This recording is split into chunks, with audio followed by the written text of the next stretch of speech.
नमस्कार दोस्तों। मोहित दहिया क्लासेज में आप सभी का स्वागत है।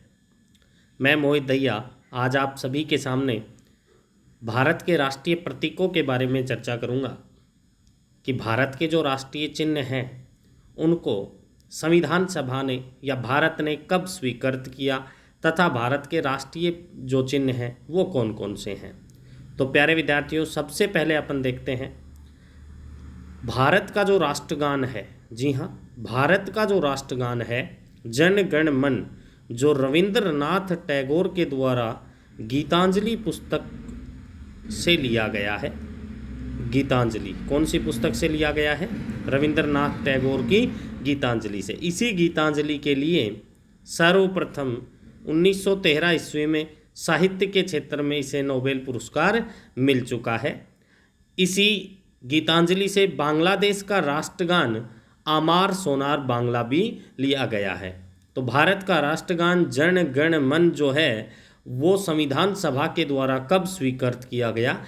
तो अपना जो संविधान लागू हुआ उससे 2 दिन पहले यानी 24 जनवरी 1950 को भारत का राष्ट्रगान जन गण मन होगा, ये बात संविधान सभा ने स्वीकार ली थी। जी हाँ, आगे चलते हैं। राष्ट्रगान गाने की जो अवधि होती है वो 48 से 52 सेकंड होती है। 48 से 52 सेकंड होती है, ये ऑप्शन के ऊपर निर्भर करेगा। नेक्स्ट प्रश्न के तौर पे अपन देखते हैं भारत का जो राष्ट्रगीत है वो वंदे मातरम है। जी हाँ, वंदे मातरम भारत का राष्ट्रगीत है, बंकिम चंद्र चटर्जी के द्वारा रचित है।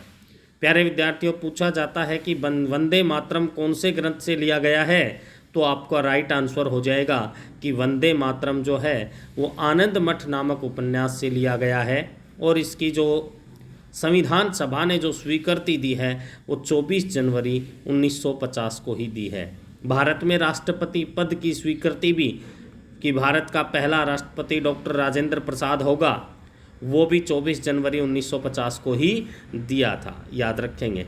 भारत का राष्ट्रीय पशु की बात करें तो प्यारे विद्यार्थियों ये जो है ये बाघ है। भारत का राष्ट्रीय पशु बाघ है, टाइगर है। और ये जो टाइगर है ये 1973 में स्वीकृत किया गया।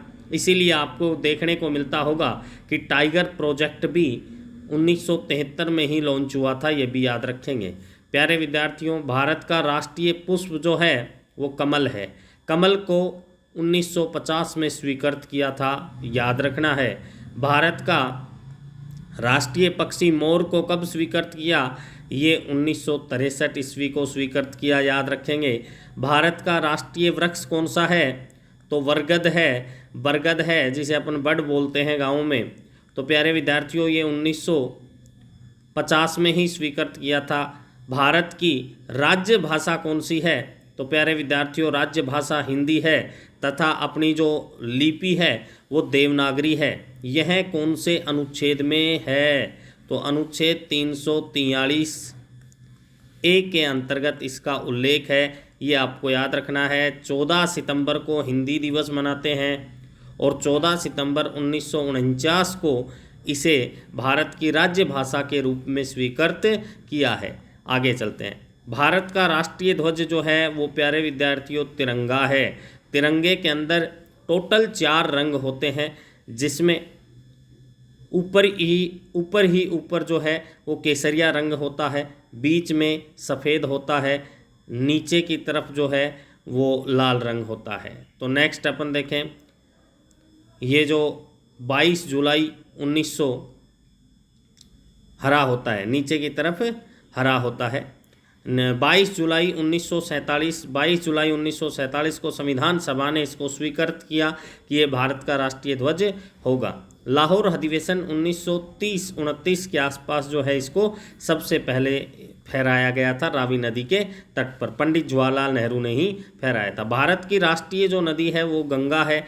ये नवंबर 2008 में, जी हाँ, नवंबर 2008 में इसको स्वीकृत किया था। भारत का राष्ट्रीय चिन्ह है अशोक स्तंभ, इसको 26 जनवरी 1950 को स्वीकृत किया। अशोक स्तंभ सारनाथ से लिया गया है। जी हाँ, सारनाथ यूपी से लिया गया है।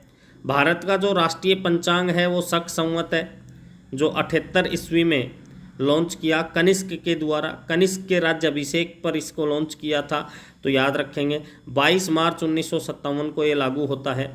भारत की राष्ट्रीय मुद्रा जो है वो रुपया है, ये आर, जी हाँ, डॉक्टर उदय कुमार के ऊपर है। 2010 में इसे लागू किया है।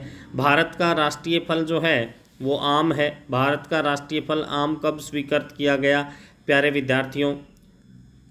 1950 में लागू किया गया। तो ऐसी ही जानकारी जानने के लिए सब्सक्राइब करें मोहित दहिया क्लासेज यूट्यूब चैनल। ज़्यादा से ज़्यादा इसको शेयर करें, लाइक करें। धन्यवाद।